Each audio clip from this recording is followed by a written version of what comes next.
اليوم نمر بمنعطف الأكثر خطورة في تاريخ نضالنا، فمع بدء الاندماج مع الحكومة الانتقالية المؤقتة في دمشق نجد أنفسنا أمام واقع سياسي معقد تتطلب منا يقظة استثنائية، وأن شعارنا اليوم معا لضمان حقوق المرأة في الدستور السوري ومعركة بقاء.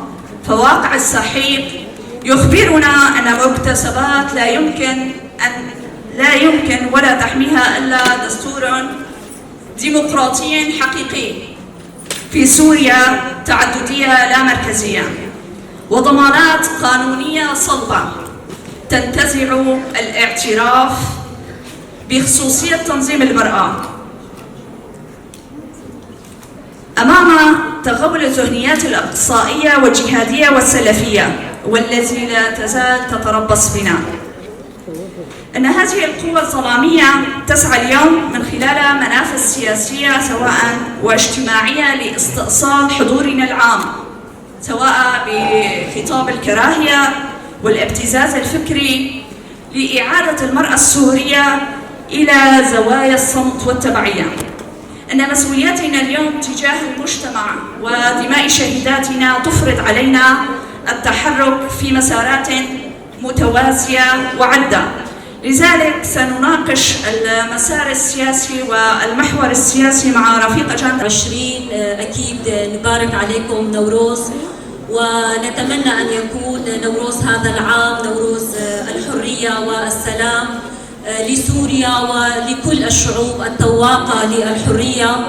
ونحن على يقين تام بأن شعلة المرأة السورية ستبقى مشتعلة إلى حين تحقيق كل ما تطمح إليه المرأة السورية وكل ما ثارت لأجله المرأة السورية. يعني قبل يومين كنا أيضا بمناسبة الذكرى السنوية 15 على انطلاق الثورة السورية. بهي المناسبة أكيد نبارك لكم ولكل السوريين والسوريات يلي قدموا تضحيات جسيمة بسبيل تكون في حرية وكرامة وبسبيل يكون في تحول ديمقراطي ضمن سوريا. وأكيد بنستذكر كل الشهيدات، نستذكر كل التضحيات العظيمة اللي قدمتها المرأة السورية في سبيل إحقاق الحقوق وبسبيل أن تكون هناك عدالة اجتماعية في سوريا. طبعا اليوم نحن بهذا الكونفرنس نجتمع تحت شعار معا من أجل ضمان حقوق المرأة بالدستور السوري، وهذا فقط هذا الشعار هو مانو مطلب حقوقي، هو بيعبر عن رؤيتنا لسوريا المستقبل يلي نحن بنريدها، كيف ممكن تكون سوريا. التحديات والعوامل الإقليمية والدولية، يعني اليوم كل ما يحدث بالعالم له تأثير مباشر على الملف السوري وعلى مسار الحل في سوريا.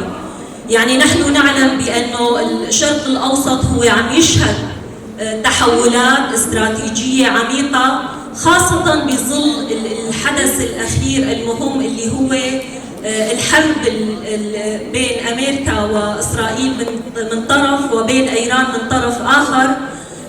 طبعا نحن ما فينا ننظر لهي الحرب أنه هي فقط صدام عسكري مباشر، وإنما هو جزء من عملية أوسع تهدف إلى ممكن تشكيل تحالفات جديدة أو تغيير بموازين القوى أو حتى رسم لخرائط جيو استراتيجية جديدة. يعني أكيد هي الحرب هي جدا مهمة، هي حرب مفصلية رح يكون في إلها تأثير على كامل منطقة الشرق الأوسط. يمكن اليوم شفنا حتى هي اللحظة التأثيرات الكبيرة على سوريا، على العراق، على لبنان، على كثير من الدول العربية. وحقيقة يعني نتائج هي الحرب كيف رح تكون، يعني هذا كمان مكان للنقاش وللتساؤلات المختلفة. يعني من جهة نحن عم نشوف يعني ممكن المعطيات الأولية بتشير أنه هي ممكن القوة العسكرية والقوة التكنولوجية هي عم تكون لصالح طرف على حساب الطرف الآخر. يعني لكن الشيء الأكيد أنه إلها تأثير كتير كبير ضمن الشرق الأوسط وضمن الدول الموجودة. نحن بنعرف بمسار التطبيع العربي الإسرائيلي اللي بدأ من خلال الاتفاقيات الإبراهيمية، كان في نوع من الاتفاقيات السياسية الأمنية بين بعض الدول وبين إسرائيل. هاي الاتفاقيات طبعا هي كانت غير علنية، لكن نتيجة الضربات الأخيرة اللي صارت والرد الإيراني باستهداف القواعد الأمريكية بكثير من الدول، شفنا إنه لا، نحن صرنا أمام مرحلة جديدة، في عنا اصطفافات جديدة، في عنا أمور عم تظهر بشكل واضح على العلن. هذا الشيء ممكن يؤدي إلى تشكيل تحالفات إقليمية جديدة بين بعض هي الدول وإسرائيل بمواجهة النفوذ الروسي، عفوا الإيراني. فبخضم هي الأمور اليوم شو هو التداعيات على إيران نفسها؟ هل هذا الشيء رح يؤدي إنه إيران كمان هي تحرك أدواتها وحلفائها ضمن هي الدول، وممكن هي تتوسع بشكل أكبر وتأثيراتها على المنطقة هي تكون أيضا بشكل أكبر؟ شو هي التداعيات الداخلية؟ هل إيران رح تنهار اقتصاديا؟ هل رح تكون في ضغوط داخلية، حراك داخلي إيراني كمان موجود بإيران؟ أم إنه فعلا إيران هي دولة قوية وفيها مؤسسات عميقة هي قادرة إنه تمتص الصدمات والحالة الموجودة؟ يعني ممكن هي الحالة ما تؤدي إلى انهيارها بالكامل، ولكن قد يؤدي إلى تغيير النظام السياسي أو تعديل القوى أو موازين القوى الموجودة بإيران. الشيء الأساسي اللي نحن فينا نأكد عليه إنه نحن أمام مرحلة جديدة. هي المرحلة الجديدة رح تشهد تغير بالتحالفات وموازين القوى الجديدة ورسم لخرائط جيوسياسية ممكن لسنوات قادمة. هلا التأثير السياسي على سوريا يعني في تأثير كبير، يمكن التأثير ما بلش من اليوم. يعني نحن إذا بنرجع لتاريخ 8 ديسمبر 2024 التغير اللي صار بسوريا، سقوط النظام، طبعا كل هذا الأمر هو حدث بتوافق إقليمي ودولي، كان هو الترتيب لما يحدث في المرحلة الحالية. يعني لهيك نحن بنقول بسقوط نظام الاستبداد أكيد في فرصة كتير كبيرة تنص على أن الدولة تحفظ كرامة المرأة ومكانتها الاجتماعية وتكفل حقها في التعليم والعمل وتضمن حقوقها الاجتماعية والاقتصادية والسياسية وتحميها من جميع أشكال العنف والظلم.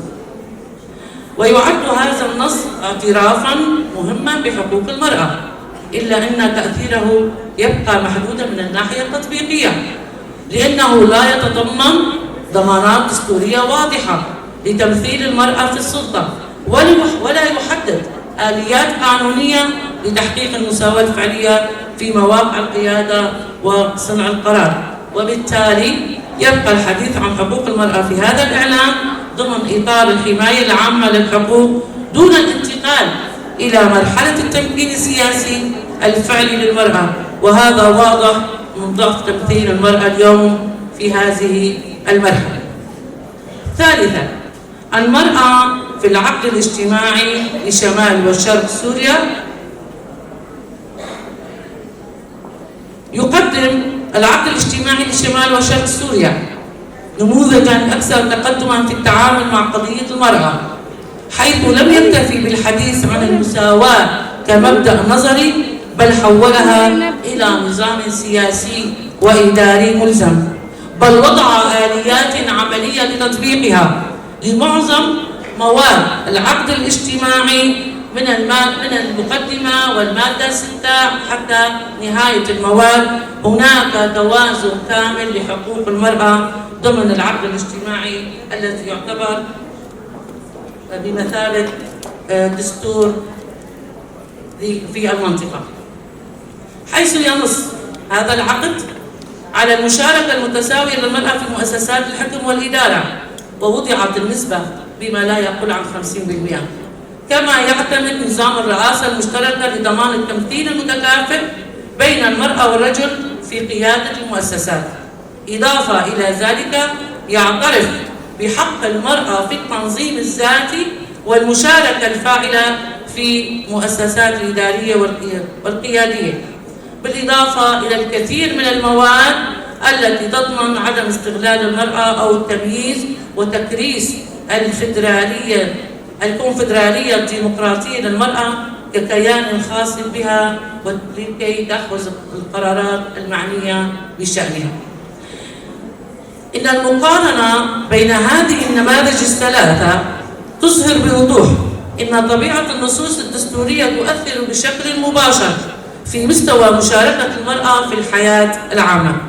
فالدساتير التي تكتفي بالنصوص العامة حول المساواة غالبا ما تبقى مشاركة المرأة محدودة، بينما الدساتير التي تتضمن ضمانات واضحة للتمثيل والمشاركة تفتح المجال أمام مشاركة المرأة الفعلية في جميع أنظمة الحكم ومراكز صنع القرار.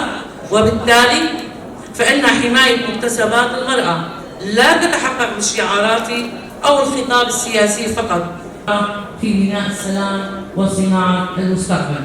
تلك القوانين تحمي المرأة من العنف والتمييز. ينبغي تطوير منظومة قانونية متكاملة تحمي المرأة. يجب أن يتضمن ضمانات قانونية تمنع التراجع عن المكتسبات التي حققتها المرأة بفضل نضالها مستقلة، ودمج موادها في الدستور. أي يجب الاعتراف رسميا بالتنظيمات النسائية وتعزيز دور المرأة في التنظيم الذاتي وصنع القرار وحماية مكتسبات المرأة وتوسيع نطاق تأثيرها في المجتمع.